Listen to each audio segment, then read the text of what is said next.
It's the mood. So, you've been listening to us for a little while. So we've dragged you through a lot of things, haven't we? You create your own reality. And you said, oh, yay. And then you said, oh, no.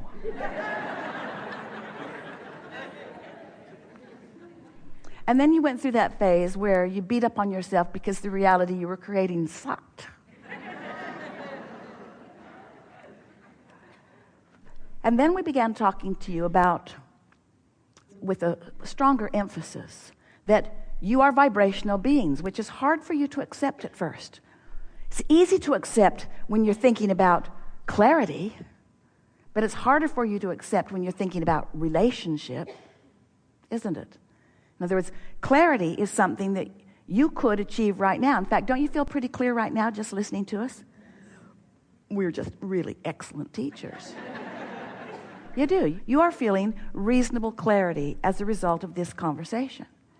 But if you were to focus upon something that you want that hasn't manifested yet, it would induce within you a different feeling in most cases. Because when you want something that you're not yet living, you're in the not yet living it awareness introducing resistance into the equation. So we talk to you in vibrational terms because we want you to accept that you are vibrational and that the vibration that you offer is about the thought you think. It's about the focus. So when we use words like vibration or energy, we're talking about the same thing. When we use words like thought or energy, we're talking about the same thing. Or vibration, we're talking about the same thing. So how do you know? How do you measure what you're doing vibrationally? Because you don't exactly have someone brought to one of the gatherings an electronic contraption that he thought everyone should buy and hook themselves up to. And we said, it's cumbersome. You don't need some outside meter telling you what you're doing vibrationally. The meter didn't even work. You've got this vibrational guidance system within you that is your emotions. So when you feel something like ease or clarity, that means that there is little or no resistance within you right now. You are not contradicting your own thought.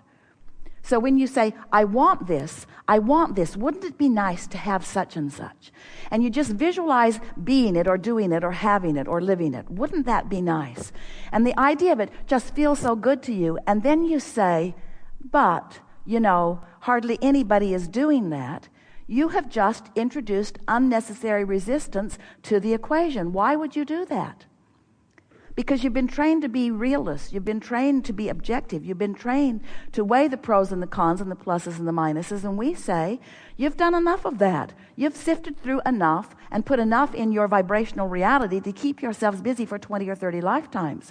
This is the phase of your life where what you're wanting to do is purify or clarify your vibrational flow. And you do that by caring about how you feel when you think the thought. But we know that unless you have played the game, as Esther did, for a month, she's 6 or 7 weeks into it now, you really don't have any personal awareness. It's hard for you to tell those vibrational subtleties until you get yourself really in a place where you have felt for a period of time a chronic feeling of lack of resistance, because you don't know you've got resistance until you've experienced enough time without it. Does that make sense to you? And so in the beginning, when people would come to us and they would say, what's the best thing that you can teach us? We would say meditation, because it's easier for us to teach you to have no thought than it is to teach you to have pure positive thought, because you've got enough momentum going on enough thoughts that are resistant in nature. In other words, don't you sort of automatically introduce resistance? Isn't there a but to almost everything? And do you know the reason that you do that is because you're trying to explain to others where you are. We wish you would cut that out. You're trying to explain to others why you're where you are. I'm standing here. I really want that. But well, you're not ever going to do that again without remembering us playing with you here today and reminding you that you, in those kinds of verbal or mental offerings, are introducing unnecessary resistance into your vibrational patterning, which is just bogging you down. Until you are deliberately reaching for sustained alignment and consciously acknowledging that you've got it going on, then often you just have to experience the results of the decisions that you make. In other words, we know that what you're saying is, how do I know in advance before I make the decision? We always say there are two ways to know what your state of alignment is. One is by the way you feel, and the other is by the way things are manifesting. So if you haven't accomplished it and you make a decision, and that's undoubtedly the reason that you're posing the question in the way that you are, everyone has outcomes that are less productive or less successful than they would like to have. And that's just one way of knowing that they made the decision and they took the action before they found alignment. What this discussion is all about is helping you to make sure that you find the alignment before you take the action. And so it isn't until you make the commitment to care about how you feel, and you do it with enough consistency that you know that you're there, that you can ever really begin to trust your own instincts. The best part about deliberate creating, everybody's creating because everybody's offering a vibration, and the world is responding to the vibration that they're offering, but most people are creating by default. In other words, they're just offering their vibration all over the place in response to what they're observing, and they're not offering any real deliberate control about it. But the best part about getting hold of this in the way that you all are here today, and deliberately focusing yourself on purpose, and then getting to see the results of that focus, that's the way you come to trust that this feels like that and this feels like that. You get to the place where you'll be moving along in a relationship, doesn't matter what kind of relationship, in a co-creation of some kind, and you will feel this feeling, and you will be able to say, oh, I relate this feeling to that outcome that happened before. Now we're really onto something. That sounds really simple, doesn't it? I remember I had this feeling before and it didn't turn out all that well. But what most people don't understand is that you can control the feeling right now. You think the feeling is in response to something, so you have no control. So instead of controlling the feeling, which is just a matter of controlling the thoughts, you set to control outcomes that you can't control. Make sense to you? Where if you really get it, that you can control the feeling, so when it starts to get a little off, bring it back by becoming more general, by getting more general and more general. But we've been writing books and processes, endless processes. There are more coming. endless processes, and all of them are designed to help you to improve your vibrational alignment with Source. That's what all of them are. All of them are designed to help you lower resistance and improve alignment or allowing.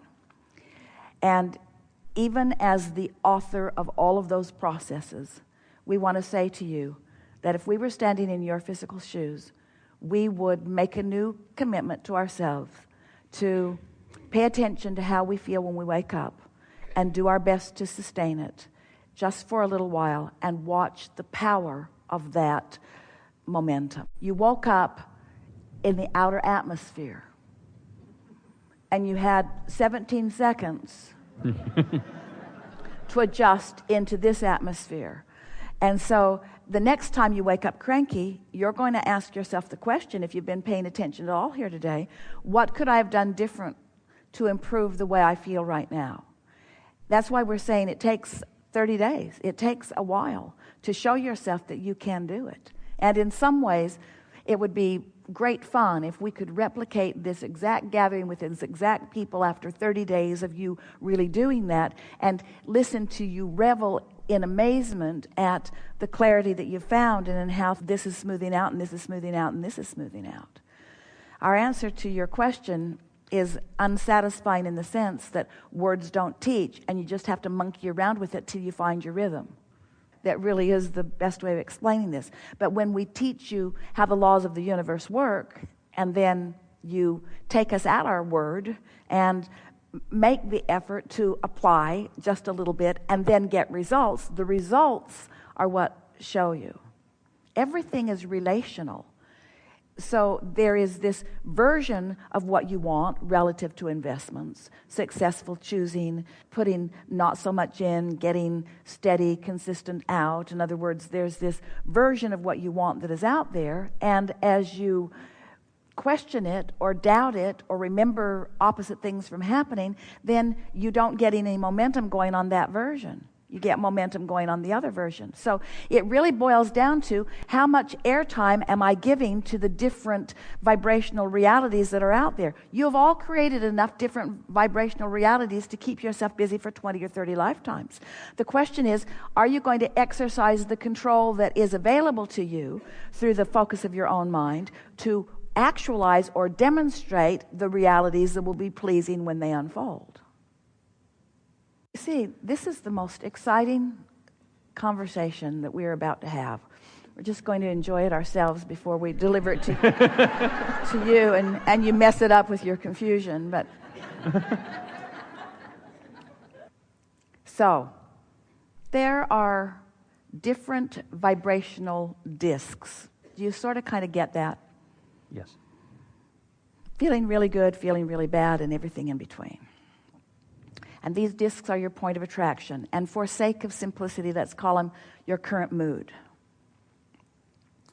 So there's that. There's your vibrational frequency, which is how close in proximity are you to the frequency of your source. That really is what you're feeling with those moods or emotions. So love is a high frequency with little resistance, and despair is a lower frequency. But in these frequencies, there is also momentum. In other words, we liked how you used the word inspired. You can be inspired to punch somebody in the nose. You can just take so much. In other words, you listen to them, you sort of put up with it, you listen some more. You remembered all of the people who were like that you've ever lived with during your life. You sort of nodded with the people that were at the table with you. You saw the tension of those around you. You went 17 seconds and 17 seconds and 17 seconds and 17 seconds and 17 seconds and 68 seconds and another and another and another, and it's been a half an hour, and you've been listening to this person, and there's momentum that has built within you until you are inspired to punch their lights out. Yeah? So there's inspiration and there's inspiration. So we want to call inspiration momentum. Okay. And we want to say that momentum is possible on any disc. So we want you to get on the high-flying disc before you decide anything. So let's say that someone has something to gain by selling you something. And it's not exactly a win-win situation, and they know it because they're not offering you the fair value that you want. But it's sort of the way the game's played. If you're not smart enough to know that you're being taken advantage of, then there are people who feel like it's fine to take advantage of you, and there's no arbitrator out there in the sky who's sorting all of that out. In other words, that's why you want your gut to guide you. You want to intuitively know what to do. So let's say that that person is so determined that they are going to sell this today, and they have supreme momentum going, and you woke up foggy. You're not on your high-flying disc. You don't have your own momentum going. And so you visit with them who has momentum going. Can you see how you can be drawn into their momentum? And so it's really about where you are before you rendezvous in that physical action-oriented way. Jerry used to say, on a pretty regular basis, if you don't have goals of your own, you become part of other people's goals. And what he was actually saying is, there are people with momentum all around. And if you're walking around without very much momentum of your own going, it doesn't take very much of your attention to their momentum before you become part of their momentum. The question is their momentum in vibrational alignment with you and your high-flying disc? That's the question. And you won't know that until you get on your high-flying disc and then, and get on your high-flying disc and then, and get on your high-flying disc and then.